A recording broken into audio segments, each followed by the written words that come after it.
नमस्कार दोस्तों। Study platform YouTube channel में आपका स्वागत है। आज हम जो सीखने वाले हैं वो इंजीनियरिंग ड्राइंग के बारे में सीखने वाले हैं। किसके बारे में सीखने वाले हैं? इंजीनियरिंग ड्राइंग के बारे में। इंजीनियरिंग ड्राइंग के बारे में क्या सीखने वाले हैं? मैंने आपको पिछली वीडियो में अभियांत्रिकी रेखा चित्र का परिचय क्या बताया था आपको मैंने? इंट्रोडक्शन ऑफ इंजीनियरिंग ड्राइंग यानी इंजीनियरिंग ड्राइंग के इंट्रोडक्शन के बारे में पूरा फुल वीडियो बना चुका हूँ, जिसका लिंक मैं आपको डिस्क्रिप्शन में दे रहा हूँ। तो आप सबसे पहले क्या करें, अभियांत्रिकी रेखा चित्र का जो परिचय है उसको पढ़ें। उसके बाद जो मैं आज पढ़ाने वाला हूँ उसको देखें। आज क्या पढ़ाने वाला हूँ? ड्राइंग उपकरणों के बारे में पढ़ाने वाला हूँ कि ड्राइंग यानी ड्राइंग उपकरण कौन कौन से होते हैं, इनके क्या क्या यूजेज हैं, इनको पढ़ाने वाला हूँ। देखिए चलते हैं कौन कौन से उपकरण होते हैं। सबसे पहले हम देखते हैं ड्राइंग इंस्ट्रूमेंट के बारे में। किसके बारे में? ड्राइंग इंस्ट्रूमेंट के बारे में। ड्राइंग उपकरण इंजीनियरिंग ड्राइंग बनाने के लिए निम्नलिखित ड्राइंग उपकरणों की आवश्यकता होती है। तो ड्राइंग उपकरण किसके लिए आवश्यक हैं? ड्राइंग बनाने के लिए आवश्यक हैं। सबसे पहला है ड्राइंग बोर्ड ये एक महत्वपूर्ण, एक ज़रूरी है। ड्राइंग बोर्ड की एक ड्राइंग शीट बनाने के लिए बहुत ही ज़रूरी है ड्राइंग बोर्ड। देखिए कैसा होता है ड्राइंग बोर्ड की, क्या इसका उपयोग है। यह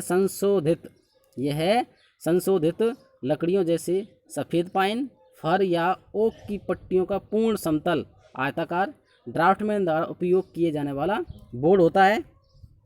किसके द्वारा उपयोग किया जाता है? इसको ड्राफ्टमैन के द्वारा उपयोग किया जाता है। और कैसा इसका आकार होता है? पूर्ण समतल इसका आकार होता है। और कौन सी लकड़ी का प्रयोग करके बनाया जाता है? इसको सफ़ेद पाइन या फर का ओक की पट्टियों से मिलकर के हम उसको बनाया जाता है। तो आगे देखते हैं आगे क्या है। जिसमें बोर्ड के बाएं तरफ सीधे किनारों वाली 4 से 5 mm एबोनी कठोर लकड़ी का प्रक्षेपित सीधा कोर किनारा टी स्क्वायर के लिए रखा जाता है। अब इसमें क्या है, बाएं तरफ ये जो बोर्ड ऐसा होता है, ठीक है। तो ये दायां हो गया इधर वाला भाग, ये बायां हो गया। तो बाईं तरफ इसमें क्या करते हैं हम, एक सीधे 3-4 पट्टियों वाला एक यहाँ पे हम ये पट्टी इधर की साइड यहाँ एबोनी एज रखते हैं। क्या रखते हैं हम? एबोनी एज रखते हैं। कठोर लकड़ी का प्रसिद्ध प्रोजेक्ट सीधे क्या होता है? कोर होता है। जैसे टी स्क्वायर, यहाँ पे क्या करते हैं हम? टी स्क्वायर को रखते हैं। यहाँ पे क्या करते हैं हम? टी स्क्वायर को रखा जाता है। टी स्क्वायर को हम ऐसे यहाँ पर टी स्क्वायर को रखते हैं। टी स्क्वायर यहाँ पे हम रख देते हैं। इसका चित्र नीचे दिया हुआ है, देखते हैं। तो क्या होता है इसमें बोर्ड के बाईं तरफ क्या होता है? बोर्ड के बाईं तरफ सीधे किनारा वाली 4 से 5 mm क्या होते हैं? आउनस कठोर लकड़ी का प्रक्षेपित सीधा कोर टी स्क्वायर के लिए यहाँ पर हम रखते हैं। जैसे कार्यकारी कोर या वर्किंग एज कहते हैं। क्या कहते हैं इसे? कार्यकारी किनारा या वर्किंग एज कहते हैं। इसी टी स्क्वायर से जांचा जाता है। किसके द्वारा जांचते हैं इसको हम? इसमें कोई दिक्कत नहीं है, इसलिए हम किसके द्वारा इस नापते हैं? इसको हम जांचने के लिए हम इसका प्रयोग क्या करते हैं? टी स्क्वायर का प्रयोग करते हैं। तो इसको जांचने के लिए किसका प्रयोग करेंगे हम? टी स्क्वायर का। अब देखिए इसका चित्र कौन सा है। देखिए चित्र है, इसका चित्र दिया हुआ है। देखिए ये ड्राइंग बोर्ड है, ठीक है। अब ड्राइंग बोर्ड को अगर हम ये यहाँ पे जो चित्र दे रखा है, ये चित्र जो है उल्टा है। ड्राइंग बोर्ड को चित्र उल्टा दिया हुआ है। अब इसको बनाते कैसे हैं? इसमें हम 4-5 ये पट्टी लेते हैं। ये पट्टी कहाँ होती है? एक पट्टी, ये 2 3 4 5 पट्टी ले ली। इनमें ऊपर हम क्या लगाते हैं? बटन्स लगाते हैं। क्या लगाते हैं? यानी जो ये 2 बटन्स लगे हैं जो इनको सपोर्ट करती हैं, इन पट्टियों को क्या करती हैं? सपोर्ट करती हैं।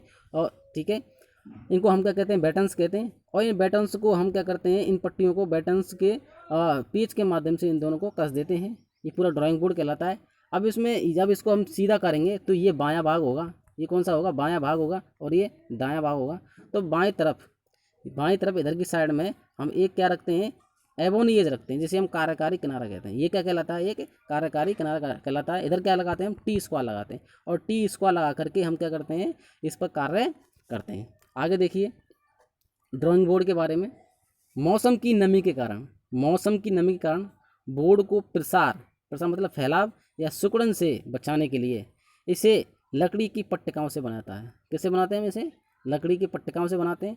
आजकल लेमिनेटेड सतह वाले ड्राइंग बोर्ड भी उपयोग में लिए जा रहे हैं। आजकल कौन से उपयोग में लिए जाते हैं? लेमिनेटेड सतह वाले उपयोग में लिए जाते हैं, जिनकी सतह समतलता की जांच उनके मध्य में से प्रकाश गुजर के करते हैं। यानी समतलता की जांच करने के लिए हम क्या करते हैं? इसमें उनके मध्य से हम क्या गुजारते हैं? प्रकाश गुजार कर हम उसकी जांच करते हैं। यदि उनके मध्य में से किसी प्रकार का प्रकाश आर पार नहीं होता, अगर प्रकाश आर पार नहीं होता है तो मान लिया जाता है। तो क्या हम मान लेते हैं, अगर प्रकाश आर पार नहीं होता है तो हम क्या मानते हैं, देखिए मान लिया जाता है कि सतह बिल्कुल समतल है। अगर उसके हम प्रकाश डालते हैं, इन पट्टिकाओं के मध्य से हम क्या डालते हैं, प्रकाश डालते हैं, प्रकाश डालेंगे, अगर प्रकाश आर पार नहीं होता है तो इसका मतलब हम क्या मानते हैं, बिल्कुल समतल है। ड्राइंग शीट को ड्राइंग बोर्ड पर रोकने के लिए अगर हम क्या करना है, हमको ड्राइंग शीट, हमें क्या करना है, ड्राइंग शीट को ड्राइंग पर रोकना है। तो उसके लिए हम किसका प्रयोग करेंगे, ड्राइंग पेन या क्लब का प्रयोग किया जाता है। अब आगे दिया हुआ है ड्राइंग बोर्ड का वर्गीकरण, कि ड्राइंग बोर्ड कौन कौन से साइज में होते हैं। तो देखते हैं कौन कौन से साइज में होते हैं ड्राइंग बोर्ड। देखिए ड्राइंग बोर्ड कौन कौन से हैं, पहला देखिए क्रम संख्या 1 2 3 4 प्रकार के होते हैं। अब इनका जो डिजाइनेशन जो नाम होता है, इनका निर्दिष्ट पाना होता है, जैसे D0 D0 भी कह सकते हैं। D0 इसकी साइज़ क्या है, ये लंबाई है और ये चौड़ाई है और ये आपकी मोटाई है। यानी लंबाई 1500 mm होगी, हमेशा mm में लेते हैं इसकी लंबाइयों को। 1500 mm, चौड़ाई इसकी जो होगी 1000 mm और इसकी मोटाई कितनी है 25 mm। जो तो इसका जो नाम है वो कौन सा होगा, D0 होगा। उसके बाद जो D1 है, D1 इसका जो 1000 लंबाई इंटू 700 चौड़ाई इंटू मोटाई कितनी है 25 है। D2 की है 700 इंटू 500 इंटू 15 और D3 की है 500 इंटू 350 इंटू 15 होती है। तो इनको हम याद कर लेना है। उसके बाद आगे चलते हैं टी स्क्वायर के बारे में। किसके बारे में, टी स्क्वायर। देखिए टी स्क्वायर, ड्राइंग बोर्ड पर टी स्क्वायर का उपयोग किया जाता है। देखिए नाम के अनुरूप यह टी के आकार की, किसके आकार की, टी के आकार की संशोधित लकड़ी, प्लास्टिक या सेलुलोड का बना होता है। किस किस से बना होता है, ये लकड़ी का या प्लास्टिक का या सेलुलोड का बना होता है। यह शीर्ष तथा ब्लेड 2 भागों में होता है। इसके कितने भाग होते हैं, एक तो हेड होता है इसका और एक ब्लेड, 2 भाग होते हैं, जिसमें एक ब्लेड का किनारा कार्यकारी किनारा होता है। ब्लेड का जो एक किनारा वो कार्यकारी किनारा होता है। इस कार्यकारी किनारे को शीर्ष के साथ समकोण पर स्क्रू से कसा जाता है। तो यानी जो ये इसे एक यहाँ पर देखिए कैसे होता है, ये इस प्रकार होता है। यहाँ पर ये इस प्रकार होगा, यहाँ इसे हम कहेंगे हेड कहेंगे और यहाँ पर इसका एक ब्लेड लगा होगा और एक ब्लेड का एक हिस्सा जो ये जो हिस्सा है ये क्या कहलाएगा, इसका कार्यकारी किनारा कहलाता है। ये वाला हिस्सा इसका जो कार्यकारी किनारा कहलाता है यहाँ से। और इन दोनों को आपस में, इन दोनों को जो हम आपस में कैसे जोड़ते हैं, इन दोनों को आपस में हम 90 डिग्री पे हम जोड़ देते हैं और स्क्रू के द्वारा इनको हम क्या करते हैं, कस देते हैं। तो देखिए आगे देखते हैं, तो जिसमें ब्लेड कार्यकारी भाग से क्षैतिज और समांतर रेखा खींच सकते हैं। तो आगे देखते हैं, इस कार्यकारी किनारे को शीर्ष के साथ समकोण पर स्क्रू से कस देते हैं, जिससे ब्लेड का कार्यकारी जो किनारा होता है उससे हम क्या खींच सकते हैं, क्षैतिज रेखाएं, यानी हॉरिजेंटल लाइन खींच सकते हैं हम। उससे क्या कौन सी खींच सकते हैं, हॉरिजॉन्टल लाइन खींच सकते हैं, क्षैतिज रेखाएं। उसके अलावा इसके माध्यम से हम समांतर लाइन भी खींच सकते हैं। समांतर लाइन जो पैरेलल होती हैं उन्हें हम समांतर लाइन कहते हैं। अब देखिए क्षैतिज रेखा कौन सी होती है, जो इन्हें हम कहते हैं क्षैतिज रेखा। कौन सी कहते हैं, हॉरिजॉन्टल लाइन कहते हैं इन्हें, ये हॉरिजॉन्टल लाइन होती है। और जो पैरेलल लाइन होती है, यानी जो 2 लाइन खींचे उनके मध्य दूरी हमेशा कैसी रहे, बराबर रहे, उन्हें हम क्या कहेंगे, ये जो लाइन होंगी ये पैरेलल लाइन होंगी। कौन सी लाइन होंगी, ये पैरेलल लाइन होंगी, समांतर लाइन है। तो इसका उपयोग क्षैतिज व समांतर रेखाएं दोनों खींचने के लिए हम करते हैं। अभी इनके कौन कौन से प्रकार हैं, देखिए टी स्क्वायर का वर्गीकरण। जैसे हमारा क्या होता है, ड्राइंग बोर्ड होता है, उसी के अनुसार इसका वर्गीकरण करते हैं। T0 जिसकी लंबाई क्या होती है, क्योंकि हम इसको ड्राइंग बोर्ड पर सेट करते हैं, जितनी ड्राइंग बोर्ड की जो लंबाई है उसी के अनुसार टी स्क्वायर काम में लिया जाता है। अगर हमारा D0 हम ड्राइंग बोर्ड काम में ले रहे हैं तो उसके लिए जो टी स्क्वायर काम में लेंगे वो T0 वाला ही काम में लेंगे, ठीक है। तो सबसे पहले T0 1500 mm और T1 1000 mm, T2 के लिए 700 mm और T3 के लिए 500 mm हम लेते हैं, ठीक है। अब देखते हैं टी स्क्वायर का उपयोग सेट स्क्वायर एवं स्टेंसिल गाइड के रूप में भी इसका हम प्रयोग करते हैं। तो टी स्क्वायर का प्रयोग कहाँ करते हैं, सेट स्क्वायर के रूप में भी करते हैं और स्टेंसिल गाइड के रूप में भी हम इसका प्रयोग करते हैं। अब आगे देखिए इसका चित्र दिया हुआ है, चित्र क्या दिया हुआ है देखते हैं। ये चित्र है, मैंने अभी आपको बताया था कि जो ये वाला ये ब्लेड कहलाता है, ये पूरा हिस्सा ये क्या कहलाता है, ये ब्लेड है, ये ब्लेड दिया हुआ है। और ये जो ये है ये इसका हेड कहलाता है, ठीक है। तो ये ब्लेड और हेड दो इसके हिस्से होते हैं। इन दोनों को हम आपस में 90 डिग्री पर, किस पर, 90 डिग्री पर हम इनको आपस में जोड़ते हैं। स्क्रू के द्वारा स्क्रू लगे हुए हैं। इसको हम स्टॉक भी कहते हैं, हेड को स्टॉक कहलाता है, ये ब्लेड कहलाता है, ठीक है। और जो ये है ये किनारा है, ये कार्यकारी किनारा कहलाता है। इसको हम ड्राइंग बोर्ड पर कैसे लगाते हैं वो देखिए। ड्राइंग बोर्ड पर देखो ये हम कैसे लगाया हुआ है। ये ड्राइंग बोर्ड है, ये पूरा ये ड्राइंग बोर्ड है, ठीक है। और ड्राइंग बोर्ड पर इसकी जो ड्राइंग बोर्ड की जो कार्यकारी किनारे के साइड में हम इसको टी स्क्वायर को लगा करके हम समान, एक तो हम क्षैतिज लाइन खींच सकते हैं और समांतर लाइन इसके द्वारा हम खींच सकते हैं। देखिए आगे चलते हैं। टी स्क्वायर हो गया। टी स्क्वायर के बाद हम हमारा जो अगला ड्राइंग इंस्ट्रूमेंट है वो कौन सा है देखते हैं। उसके बाद है सेट स्क्वायर। टी स्क्वायर के बाद कौन सा होता है, सेट स्क्वायर। अब सेट स्क्वायर क्या होता है, यह है पारदर्शक। कैसा होता है, ट्रांसपेरेंट होता है, जिसके आर पार देख सकते हैं। पारदर्शक प्लास्टिक अथवा सेलुलोड के समकोण त्रिभुजाकार आकृति के बने होते हैं। ये कैसे बने होते हैं, समकोण पर बने होते हैं, 90 डिग्री बने होते हैं। और कैसे होते हैं, त्रिभुजाकार आकृति के होते हैं, त्रिभुजाकार आकृति के होते हैं, ठीक है। ये दो जोड़ों में उपलब्ध होते हैं। इनकी कैसे होते हैं, ये दो जोड़ों में उपलब्ध, दो होते हैं, एक जोड़े में दो होते हैं। प्रत्येक में 90 डिग्री का एक कोण होता है। प्रत्येक में कितना होता है, 90 डिग्री एक कोण होता है।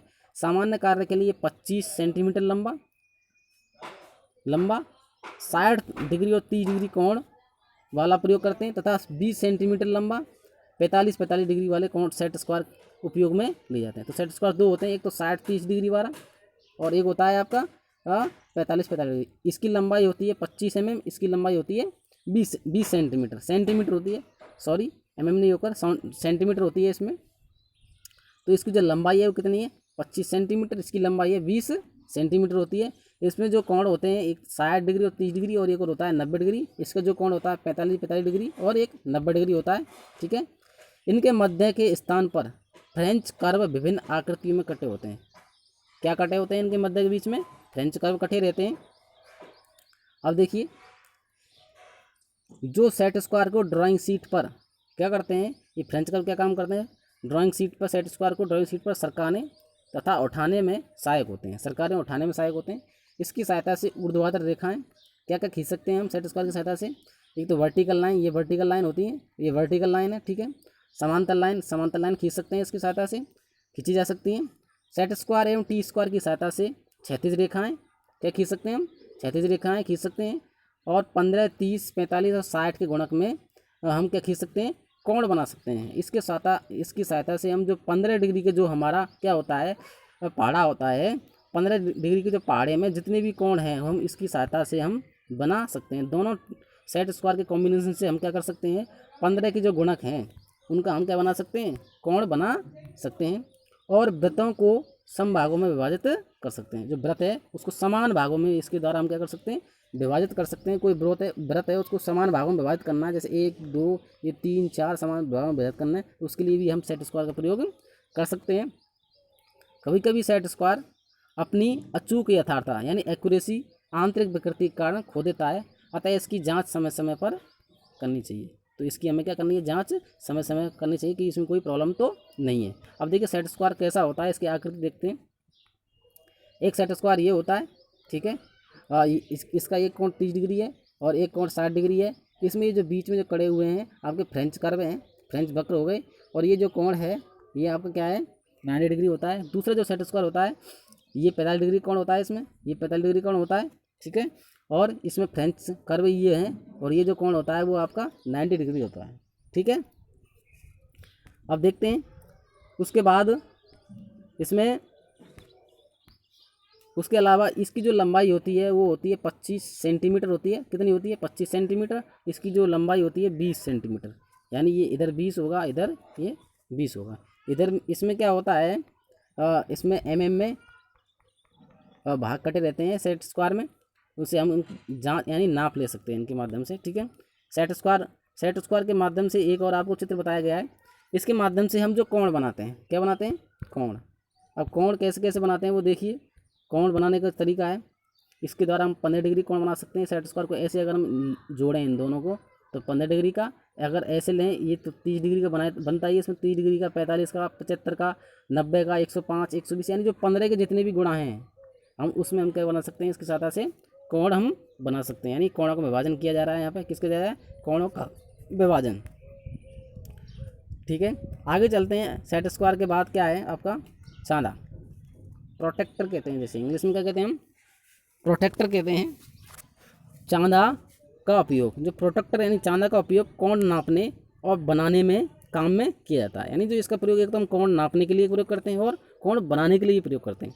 यह कैसा होता है, पारदर्शक प्लास्टिक या सेल्यूलोड का बना होता है। ठीक है, इससे हम 0 से 180 डिग्री तक का कोण आसानी से इसकी सहायता से हम बना सकते हैं। इसका आकार वृत्ताकार या अर्धवृत्ताकार होता है। कैसा होता है इसका आकार, वृत्ताकार हो सकता है और अर्धवृत्ताकार भी होता है, जिस पर वामावर्त यानी क्लॉकवाइज तथा दक्षिणावर्त एंटी क्लॉकवाइज में, यानी दोनों साइड में, इधर से क्लॉकवाइज भी, यानी कैसे आपके एक तो क्लॉकवाइज भी और एक क्लॉकवाइज तो हो गया, और एंटी क्लॉकवाइज में भी क्या होते हैं इसमें, एंटी क्लॉकवाइज मतलब ये इधर की साइड, ये एंटी क्लॉकवाइज हो गया, ये क्लॉकवाइज, दोनों साइड में क्या होते हैं 0 से 180 डिग्री तक क्या बने रहते हैं, इसमें कोण बने रहते हैं, कोण बने रहते हैं। कोण नापने व बनाने के लिए चांदी की बेस लाइन को चित्र के अनुसार, जैसे बेस लाइन पर 0 से हम मिलाते हैं, किससे मिलाते हैं, 0 से, यानी मध्य के रूप में जो बेस लाइन है, जो 0 है, उनके मध्य हम इसको रखते हैं। तो देखिए कैसे रखते हैं, आगे देखते हैं। अभी आप हमारा अब आगे है इसका चित्र देखते हैं। ये आपका प्रोटेक्टर चांदा को दिया हुआ है, देखिए। तो इधर भी इसमें क्या बने हुए हैं, कोण बने हुए हैं, और इसमें इधर भी, इधर की साइड से भी, ये इधर की साइड ये कोण बने हुए हैं। ठीक है, 0 0 1 2 ऐसे लिख रहे हैं ये वाले, और इससे इधर की साइड भी इसमें क्लॉकवाइज एंटी क्लॉकवाइज है। ये 0 है ना, इससे हम मिला करके क्या बनाते हैं, हम कोण बनाते हैं। जब हम भी कोण बनाना होता है तो उस पॉइंट को हमें इस 0 से मिलाना होता है, तब जाके यहाँ से कोण बनाया जाता है। आगे देखते हैं स्केल। चांदे बाद क्या आता है, स्केल आता है। स्केल इंजीनियरिंग ड्राइंग में उपयोग किए जाने वाले स्केल स्टेनलेस स्टील, आइवरी एवं पारदर्शक सेलुलोड प्लास्टिक के आयताकार आकार में बने होते हैं।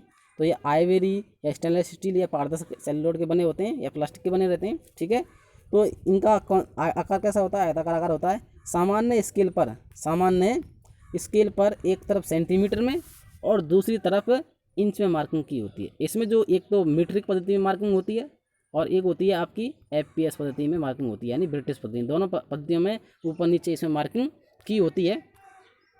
सेंटीमीटर साइड में सबसे छोटी मापी जाने वाली दूरी कितनी होती है, सबसे छोटी जो माप होती है वो मैट्रिक में बने में होती है इसमें, और इंच साइड में सबसे छोटी जो माप वाली होती है वो होती है 1 सूत। यानी 1 इंच में कितने होते हैं, 1 इंच जो होता है वो 8 सूत होते हैं 1 इंच में। तो इसमें सबसे छोटी जो माप होती है वो कौन सी होती है, सूत होती है। देखिए इसका चित्र दिया हुआ है आगे कि इधर जो नाप दे रखी है वो आपकी सेंटीमीटर में दे रखी है, और इधर जो नाप दे रखी है आपकी वो किस में दे रखी है, इंचों में दे रखी है। इसका सबसे छोटा भाग इंच ये सूत्र कहलाता है। इसका सबसे छोटा भाग क्या कहलाता है, mm कहलाता है। आगे पढ़ते हैं डिवाइडर, जिसे विभाजक कहते हैं हिंदी में। इसकी बनावट प्रकार की भांति होती है। कैसी होती है, प्रकार की भांति। अंतर सिर्फ इतना है, अंतर कितना है, सिर्फ इतना है कि इसकी दोनों टांगों के सिरों पर क्या लगी रहती हैं, पिन लगी होती हैं। इसका उपयोग सीधी रेखा को विभाजित करने, कहाँ प्रयोग करते हैं इसका हम, एक तो सीधी रेखा को विभाजित करना है, जैसे एक सीधी रेखा, इसको समान भागों में क्या करना है, हमें विभाजन करना है। समान भागों में क्या करना है, इसको विभाजन करना है, तो उसके लिए भी इसका प्रयोग करते हैं। ड्राइंग की नाप को एक स्थान से दूसरे स्थान पर स्थानांतरित करने में इसका प्रयोग हम करते हैं। जैसे इतनी नाप हमने इसमें ड्राइंग को ले ली और इस नाप को हमें इस जगह पर क्या करना है, ट्रांसफ़र करना है। क्या करना है, ट्रांसफ़र करना है। तो इसके लिए भी हम इसका प्रयोग करते हैं। ये भी बाज़ार में 2 प्रकार के उपलब्ध होते हैं, इसलिए अच्छे परिणाम के लिए स्प्रिंग वाले विभाजक का प्रयोग किया जाता है। तो कौन सा प्रयोग करना चाहिए, हमें स्प्रिंग वाले डिवाइडर का प्रयोग करना चाहिए। ठीक है, तो इसका चित्र दिया हुआ है, आगे देखते हैं। ये 2 प्रकार के होते हैं, एक ये होता है आपका पिन जॉइंट वाला। ठीक है, अब ये भी स्टील की नोक है, ये भी स्टील की नोक है, और ये पिन जॉइंट यहाँ पर जुड़ा हुआ है। तो इस प्रकार के कम प्रयोग किए जाते हैं, ये वाला प्रयोग ज़्यादा किए जाते हैं क्योंकि ये स्प्रिंग वाला है। ठीक है, तो इसमें हम यानी इससे अच्छे परिणाम मिलते हैं। ये दोनों जो इसकी जो टांगें होती हैं कैसे होती हैं, जो पिन होती हैं वो स्टील की बनी होती हैं। आगे देखते हैं, आगे क्या है आपका, आगे प्रकार। आगे हम क्या पढ़ने वाले हैं, प्रकार, यानी जैसे हम कंपास कहते हैं, इंग्लिश में क्या कहते हैं, कंपास कहते हैं। यह 2 टांगों की आकृति में बना होता है। कैसे बना होता है, 2 टांगों की आकृति में बना होता है। ठीक है, एक टांग में नीचे पिन तथा दूसरी टांग में पेंसिल की लीड लगाने की व्यवस्था इसमें होती है। तो एक टांग में क्या होती है, इसमें पिन होती है स्टील वाली, और दूसरी साइड में क्या होता है, इसमें पेंसिल की लीड हम लगाते हैं। इसकी सहायता से वृत्त व एवं चाप बनाते हैं। क्या बनाते हैं हम, एक तो हम वृत्त बनाते हैं, एक वृत्त बना दिया, और एक हम चाप, इसे चाप कहते हैं, और ये वृत्त और चाप हम बना सकते हैं इसकी सहायता से। बड़े वृत्तों के लिए दीर्घीकरण छड़ का प्रयोग किया जाता है, यानी अगर हम कोई बड़ा वृत्त बनाना है तो एक लंबी छड़ इसमें लगा करके प्रयोग कर सकते हैं। ये भी बाजार में दो प्रकार के होते हैं, साधारण वाले और स्प्रिंग वाले। अच्छे परिणाम के लिए हम स्प्रिंग वाले प्रकार का प्रयोग करते हैं। पिन को ड्राइंग शीट के लंबवत रखते हैं, ठीक है। पिन को ड्राइंग शीट क्या रखते हैं हम, लंबवत रखते हैं। लंब यानी हम इसको 90 डिग्री पे रखा जाता है पिन को हमेशा प्रयोग करने के टाइम, ठीक है। इसका आगे देखिए चित्र दिया हुआ है, कौन कौन से इसके प्रकार होते हैं। देखिए ये आपका एक साधारण दिया हुआ है, ठीक है। एक साइड में यहाँ पर हम लीड लगा सकते हैं, यहाँ पे पेंसिल की लीड लगती है, और ये यहाँ पे नॉक होती है लोहे की, ठीक है। इस प्रकार की हम ये एक्सटेंशन रॉड इसमें दे रखी है। अगर हमें लंबा हमें वृत्त का क्या बनाना है, चाप बनाना है, तो उसके लिए हम किसका प्रयोग करेंगे, इस प्रकार के हम प्रयोग करेंगे। यहाँ पे इसको हम एक्सटेंशन करके प्रयोग कर सकते हैं। ये एक्सटेंशन रॉड दी हुई है, इसको प्रयोग कर सकते हैं, ठीक है। अन्य रॉड भी हम इसके द्वारा प्रयोग कर सकते हैं, ठीक है। और ये स्प्रिंग वाला यहाँ पर दिया हुआ है। आगे चलते हैं, इसका प्रयोग कैसे कर देखिए। और यहाँ पर हम क्या है, ये जो HP की लीड लग रही है इसमें, ठीक है। और इसको हम सैंड पेपर पर घिस करके पैना करके हम इसको उपयोग में ले सकते हैं। आगे देखते हैं फ्रेंच वक्र। अब देखिए फ्रेंच वक्र, जिसे हम फ्रेंच कर्व कहते हैं इंग्लिश में, यह एक विभिन्न प्रकार की आकृति की टेम्पलेट्स होती हैं। क्या होती हैं, पहले से बनी हुई आकृति की टेम्पलेट्स होती हैं, जो अनियमित आकृति में होती हैं, इर्रेगुलर, यानी आकृति समान नहीं होती है। पहले यह लकड़ी की बनती थी, परंतु आजकल ये प्लास्टिक की बनती हैं। इनका प्रयोग ड्राइंग बनाते समय फ्री हैंड या किसी अन्य उपकरण से नहीं बनाए जा सकने वाले कर्वों को आसानी से बनाने के लिए हम इसका प्रयोग करते हैं। जो अन्य उपकरणों से जो हम कर्व नहीं बना सकते, हम इसकी सहायता से हम उनको बनाते हैं। देखिए कैसे होते हैं, इनकी आकृति इस प्रकार की होती है। तो ये इस प्रकार की आकृति के होते हैं, इनकी सहायता से हम कर्व बनाते हैं। आगे चलते हैं, आगे क्या है देखते हैं। अब देखिए आगे क्या है आपका, ड्राइंग टेम्पलेट्स। क्या है, ड्राइंग टेम्पलेट्स यानी ड्राफ्टिंग टेम्पलेट्स। ड्राफ्टिंग टेम्पलेट्स क्या होती हैं, यह पारदर्शक प्लास्टिक के विभिन्न आकृति के बने होते हैं। कैसे बने होते हैं, प्लास्टिक के बने होते हैं और विभिन्न आकृतियों में बने होते हैं। इनके मध्य के स्थान पर विभिन्न प्रकार की आकृतियाँ कटी होती हैं, जिनकी सहायता से कम समय में आवश्यकता अनुसार आकृतियाँ बन जाती हैं। यानी हमें कम से कम समय में और आवश्यकता जो अनुसार आकृति बनानी है, तो उसके लिए हम इसका प्रयोग करते हैं। तो ये इस प्रकार की आकृति का होता है, ये इस प्रकार आयताकार ऐसा होता है, ठीक है। इसमें यहाँ पे ये चांदा भी बना होता है, यहाँ पर ये वृत्त भी बना होता है, यहाँ पे इधर की साइड यहाँ पे आयताकार है भाग है, यहाँ पे एक आपका वर्गाकार भाग है, इसमें इलिप्स भी बने रहते हैं, इलिप्स टाइप में भी बने रहते हैं, और ये तीर के निशान भी इसमें हम बनाए रहते हैं। तो इसमें बहुत सारी प्रकार की आकृतियाँ इसमें कटी रहती हैं। तो अगर हम कम से कम समय में बहुत सारी आकृतियाँ प्रयोग करना है, तो उसके लिए हम इसका प्रयोग करते हैं। उसके बाद है आपका सर्किल मास्टर यानी वृत्त मास्टर, यानी जो अर्धवृत्ताकार होता है एक और वृत्ताकार होता है। तो वृत्ताकार वाले को हम सर्किल मास्टर कहते हैं।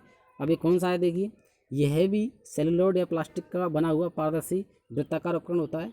इस पर विभिन्न माप के अलग अलग वृत्त कटे होते हैं तथा प्रोटेक्टर की भांति इसमें क्या होता है, प्रोटेक्टर में तो 0 से 180 तक होते हैं। जो अर्धवृत्ताकार वाला होता है ये पूरा वृत्ताकार है, इसमें 0 से कहाँ से कहाँ तक होंगे, 360 डिग्री तक इसमें कोण बने रहते हैं। तो इसमें कितना होता है, 0 से 360 तक के कोण की माप अंकित होती है। इसका उपयोग ड्राइंग में तेज़ी से कार्य करने के लिए हम इसका प्रयोग करते हैं। तो इसकी जो आकृति है इस प्रकार की होती है। देखिए इसकी जो आकृति है इस प्रकार की है, यानी इसमें 0 से लेकर के और 360 डिग्री तक के कोण इसमें बने रहते हैं, ठीक है। प्रत्येक भाग 1 डिग्री में बटा हुआ होता है इसमें। आगे देखते हैं मिनी ड्राफ्टर। आगे क्या है आपका, मिनी ड्राफ्टर है। मिनी ड्राफ्टर इंजीनियरिंग ड्राइंग के कार्य में आजकल मिनी ड्राफ्टर का उपयोग ज़्यादा किया जाता है। इसका मुख्य कारण इसमें टी स्क्वायर, सेट स्क्वायर, चांदा, स्केल का समायोजन होता है।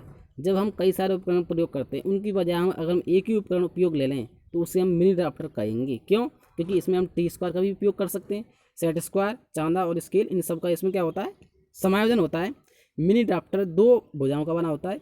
उपयोग के समय एक भुजा ड्राइंग बोर्ड पर स्क्रू के द्वारा हम क्या कर सकते हैं, इसमें क्लैम्प कर देते हैं तथा दूसरी भुजा जिस पर चांदा तथा 90 डिग्री पर जुड़े हुए 2 स्केल होते हैं को जो ड्राइंग बोर्ड पर सभी स्थानों पर पहुंच सकते हैं। जो दूसरी भुजा है वो सभी स्थानों पर पहुंच सकती है। मिनी ड्राफ्टर से हम क्या कर सकते हैं, क्षैतिज, ऊर्ध्वाधर, तिरछी, समानांतर लाइनें आसानी से हम खींच सकते हैं। कौन कौन सी? एक तो हम इसकी सहायता से क्षैतिज खींच सकते हैं, ऊर्ध्वाधर खींच सकते हैं, तिरछी लाइन भी खींच सकते हैं और समांतर लाइन भी हम इसकी एक ही ड्राइंग यानी इसकी सहायता से हम खींच सकते हैं। ठीक है, यह कैसा होता है देखिए, इसकी जो आकृति है इस प्रकार की होती है, इसकी जो आकृति है इस प्रकार की है। देखिए कैसी आकृति है इसकी, इस प्रकार की। अब ये जो आपका ये वाला है आपका मिनी ड्राफ्टर कहलाता है। क्या कहलाता है? मिनी ड्राफ्टर कहलाता है। क्यों? देखिए ये यहाँ पे पैरेलल बार आर्म है, इसकी समांतर लाइन वाली जो भुजा है इधर भी ये समांतर लाइन ये इसकी सहायता से इधर घूम सकती हैं। ठीक है, यहाँ पर इसमें प्रोटेक्टर लगा रहता है। क्या लगा रहता है? प्रोटेक्टर। और एक स्केल यहाँ रहता है, एक स्केल, दोनों ये 90 डिग्री पर इसमें जुड़े रहते हैं। ठीक है, एक भुजा को यहाँ पर हम क्या कर सकते हैं, एक भुजा को यहाँ पर हम इसको कस देते हैं स्क्रू के सहायता से और दूसरी भुजा जो है ना इस पूरी ड्राइंग शीट पर यहाँ से पहुँच सकती है। ठीक है, ड्राइंग शीट ये वाली जो टोटल भाग है पूरा ड्राइंग शीट है और ये नीचे जो लगा हुआ है ये क्या है? ड्राइंग बोर्ड इस पर होता है। आगे देखते हैं ड्राफ्टर या ड्राफ्टर मशीन। ड्राफ्टर या ड्राफ्टर मशीन। ड्राफ्टर मशीन का उपयोग कम समय में व्यावसायिक रूप से ड्राइंग बनाने में किया जाता है। जब हम इसको एक कॉमर्शियल यूज़ करते हैं तो उसके लिए हम ड्राफ्टर का प्रयोग, मशीन का प्रयोग करते हैं। इस मशीन की कंट्रोल यूनिट मध्य में होती है जिसे बाएं हाथ से पकड़कर नियंत्रित करते हुए दाएं हाथ से ड्राइंग बनाई जाती है। यानी बाएं हाथ से इसको हम पकड़ लेते हैं, बाएं हाथ इधर होता है और दाएं हाथ से हम इसको बना सकते हैं। इसे बार बार सेट करने की आवश्यकता नहीं होती। इसमें अन्य उपकरणों जैसे स्केल, सेट स्क्वायर, चांदा, टी स्क्वायर आदि का समायोजन होता है। प्रोटेक्ट मिनी ड्राफ्टर की तरह ही होता है, उससे बड़ा रूप होता है। अतः इन उपकरणों की अलग से कोई आवश्यकता नहीं होती। यह मशीन ड्राइंग संबंधी कई महत्वपूर्ण उद्देश्यों की पूर्ति करती है। इसकी सहायता से क्षैतिज, ऊर्ध्वाधर, तिरछी, वक्र रेखा खींच सकते हैं। खींचने के साथ साथ उनकी शुद्ध नाप तोल के साथ हम कोण भी बना सकते हैं। इसमें क्या बना सकते हैं? इसमें हम कोण भी बना सकते हैं। तो ये मिनी ड्राफ्टर का बड़ा रूप होता है, इसे हम ड्राफ्टर मशीन कहते हैं। आगे देखते हैं। अभी जो हमने ड्राइंग के हमने क्या पढ़ ली है, हमने इंस्ट्रूमेंट पढ़े हैं, उन्हीं में आगे अब ड्राइंग मटेरियल क्या पढ़ने वाले हम? ड्राइंग मटेरियल्स के बारे में कि ड्राइंग मटेरियल कौन कौन से होते हैं। देखिए हम पढ़ेंगे क्या, आप अब ड्राइंग मटेरियल पढ़ेंगे। देखें अब देखिए ड्राइंग मटेरियल कौन कौन से हैं। सबसे पहला है पेंसिल। सबसे पहला कौन सा है? पेंसिल। ड्राइंग बनाने के लिए मानक यानी स्टैंडर्ड या अर्ध स्वचालित सेमी ऑटोमेटिक पेंसिल का प्रयोग करना चाहिए। घटिया किस्म की पेंसिल का एक समान मोटाई व शेड की रेखाएं नहीं खींच पाती, इसलिए हमें घटिया किस्म की पेंसिल का प्रयोग नहीं करना चाहिए, क्योंकि इसके द्वारा क्या होता है, एक समान मोटाई और शेड की रेखा हम नहीं खींच सकते तथा कार्य करते समय बार बार टूट जाती है। इसलिए अच्छी किस्म की पेंसिल ही कार्य में लेनी चाहिए। यानी जो घटिया किस्म की पेंसिल है इसमें प्रयोग नहीं लेते हैं। कौन सी प्रयोग लेते हैं? अच्छी किस्म की लेते हैं। अब देखिए पेंसिल किस किस की बनी होती है। पेंसिल की जो लीड है वो ग्रेफाइट या केओलाइन मिट्टी से बनाई जाती है। किससे बनाई जाती है? ग्रेफाइट या केओलाइन मिट्टी से बनाई जाती है। जितनी अधिक केओलाइन की मात्रा होगी पेंसिल उतनी ही कठोर हो जाएगी। अगर हम केओलाइन की मात्रा हम क्या करेंगे? बढ़ाएंगे। इसकी मात्रा क्या बढ़ाएंगे तो हम क्या होगा इसमें, यानी क्या होगा, पेंसिल उतनी ही क्या हो जाएगी? हार्ड हो जाएगी, कठोर होने लग जाएगी। ठीक है, आगे देखते हैं। यह विभिन्न ग्रेड में उपलब्ध होती है। आजकल मैकेनिकल ऑटोमेटिक पेंसिल या क्लच पेंसिल का प्रयोग ज़्यादा करते हैं। अभी कौन कौन से आकार में होती हैं? 0.3, 0.5, 0.7 या 0.9 mm वाली व्यास वाली लीड प्रयोग की जाती हैं। कौन कौन सी प्रयोग करते हैं? बहुत महत्वपूर्ण है। देखिए आजकल हम कौन सी प्रयोग करते हैं? Mechanical automatic pencil, clutch pencil या क्लच पेंसिल 0.3 mm, 0.5, 0.7 या 0.9 व्यास वाली लीड का प्रयोग हम इसमें करते हैं। अब इसकी कौन कौन सी ग्रेड होते हैं वो देखिए। सबसे पहले कठोर ग्रेड, हार्ड ग्रेड, यानी 9H, 8H, 7H, 6H, 5H और 4H। इनका जो प्रयोग है हम कहाँ करते हैं? क्योंकि ये हार्ड होते हैं। ये क्या पेंसिल कौन सी होती हैं? हार्ड होती हैं। ये पेंसिल जो होती हैं आपकी हार्ड होती हैं। कैसी होती हैं? हार्ड। तो इसका प्रयोग कहाँ करते हैं? हल्की और महीन लाइन के लिए हम प्रयोग इसमें करते हैं। उसके बाद है मीडियम ग्रेड, मध्यम grade, 3H, 2H, H, HB। ये कौन सी होती हैं? आपकी मीडियम ग्रेड की होती हैं। ठीक है, और एक और होती है आपकी F। कौन सी होती है? F। इसमें 6 होती हैं, इसमें 6 होती हैं। ठीक है, टोटल 12 हो गई। उसके बाद देखते हैं रिकॉर्ड, इसका प्रयोग कार्य इसका जो कार्य कहाँ है, रिकॉर्ड कार्य के लिए, हमें कोई भी रिकॉर्ड या कार्य करना है, या लेटर राइटिंग यानी अक्षरण के लिए, या एरोड बनाने के लिए हम इसका प्रयोग करते हैं। उसके बाद है नरम ग्रेड, कौन सी वाली, नरम grade, soft grade, 2B, 3B, 4B, 5B, 6B, 7B, इसका प्रयोग कहाँ करते हैं हम, कला कार्य के लिए। ये भी कितनी होती है, 6। तो टोटल जो आपकी जो पेंसिल की जो होती हैं वो होती हैं आपकी 18 होती हैं, ठीक है। एक ग्रेड में 6 होती हैं, यानी 6 होती हैं ये, ठीक है। तो यानी ये हार्ड ग्रेड में 6। तो हार्ड ग्रेड की पेंसिल का प्रयोग कहाँ करते हैं हम, हल्की व महीन लाइन के लिए, और मध्यम ग्रेड की जब प्रयोग करते हैं हम कहाँ करते हैं, रिकॉर्ड कार्य, अक्षरण एवं एरोहेड के लिए। तो आपको जो है ना ये वाली जो पेंसिल ही हमारे इंजीनियरिंग ड्राइंग में प्रयोग करते हैं। HB, H, 2H और 3H का प्रयोग सबसे ज़्यादा इंजीनियरिंग ड्राइंग में किया था, अन्य पेंसिलों का प्रयोग नहीं किया जाता है। और जो नरम ग्रेड की जो पेंसिल है उसको हम क्या करते हैं, आर्ट में प्रयोग लेते हैं। उसके बाद देखते हैं नोट, देखते हैं 7B की पेंसिल सबसे नरम होती है। जो 7B है ये सबसे नरम होती है क्योंकि इसमें क्योलान की मात्रा बहुत कम होती है, ये सबसे नरम होगी। तो 9H की पेंसिल सबसे अधिक कठोर होती है, इसमें क्योलान की मात्रा सबसे ज़्यादा होती है। और HB का अर्थ क्या होता है, हार्ड बॉन्ड। HB का जो अर्थ है आपका क्या होता है, हार्ड बॉन्ड होता है। HB का अर्थ हार्ड बॉन्ड होता है। बारीक रेखा खींचने के लिए पेंसिल की नोक पैनी व नोकदार होनी चाहिए। कैसी होनी चाहिए, पैनी व नोकदार हमेशा होनी चाहिए। आगे चलते हैं, आगे हम पेंसिल के बारे में पढ़ने वाले हैं। पेंसिल कैसी कैसी होती है, देखिए। इंजीनियरिंग ड्राइंग बनाने की शुरुआत, क्या ध्यान रखना है हमको कि इंजीनियरिंग ड्राइंग बनाने की जो शुरुआत है H या 2H पेंसिल से बहुत ही हल्के हाथ से करते हैं। कैसे करते हैं, बहुत ही हल्के हाथ से करने चाहिए, क्योंकि जिससे जो कार्य, जिससे जो रेखा काम में ना आए उसे हम रबड़ द्वारा आसानी से मिटाया जा सके। तो इस बात का ध्यान रखना है आपको कि इंजीनियरिंग ड्राइंग बनाने की शुरुआत हम H या 2H पेंसिल से करनी चाहिए, और वो भी हल्के हाथ से करनी चाहिए। क्यों, क्योंकि जो कार्य में नहीं आएगा उसको हम रबड़ के द्वारा मिटा सकते हैं। ड्राइंग फाइनल करने के लिए, यानी ड्राइंग को क्या करना है हमें फाइनल करने के लिए 3H या 4H, या अक्षरण लिखने के लिए 3H, और फ्री एंड स्केचिंग के लिए हम HB ग्रेड की पेंसिल उपयोग में लेनी चाहिए। उसके बाद जो इसकी पेंसिल की जो आकार कैसे कैसे होते हैं वो यहाँ से पढ़ते हैं। तो हमने क्या पढ़ा, शुरुआत H या 2H से करनी चाहिए, और फाइनल के लिए हम किसका प्रयोग करना चाहिए, 3H का, 4H का, और अक्षरण के लिए 3H का प्रयोग करना चाहिए, और फ्री एंड स्केचिंग के लिए HB का प्रयोग करना चाहिए। अब इसकी आकृति कैसी होती है, सबसे पहले शंक्वाकार नोक यानी कॉनिकल एज का उपयोग क्या करते हैं हम, रचनाएं करने के लिए। क्या करने के लिए, रचना, ड्राइंग बनाने के लिए, स्केचिंग करने के लिए, और लेटर राइटिंग करने के लिए, और वक्र खींचने के लिए हम इसका प्रयोग करते हैं। कौन सी वाली का प्रयोग करते हैं, शंक्वाकार। यानी शंक्वाकार कैसी नोक होती है, ये इस प्रकार की होती है, ये शंक्वाकार नोक होती है, पैनी नोक होती है, बिल्कुल नोकदार होती है। तो इसका प्रयोग हम ज़्यादा करते हैं। तो इसका प्रयोग कहाँ करते हैं हम, स्केचिंग में, रचनाएँ में, लेटर राइटिंग में, कर्व बनाने के लिए हम इसका प्रयोग करते हैं। उसके बाद कौन सी पेंसिल आती है हमारी, चीजल पॉइंट। ये चीजल पॉइंट या फ्लैट पॉइंट का उपयोग मोटी रेखा खींचने के लिए, क्योंकि जो ये इस प्रकार की होती है, इस प्रकार होती है, ये इस प्रकार होती है, ये वाली जो पेंसिल होती है इस प्रकार, क्योंकि यहाँ से ये मोटी होती है इसलिए हम इसके द्वारा केवल मोटी रेखा खींच सकते हैं। सामान्यतः आगे देखते हैं, सामान्यतः पेंसिल का अनुप्रस्थ काट क्षेत्रफल षट्भुजाकार रखा जाता है। कैसे रखा जाता है, हेक्सागोनल यानी षट्भुजाकार रखा जाता है। इस प्रकार का रखा जाता है, इसका जो आकार है इस प्रकार रखा जाता है, हेक्सागोनल रखा जाता है, ठीक है,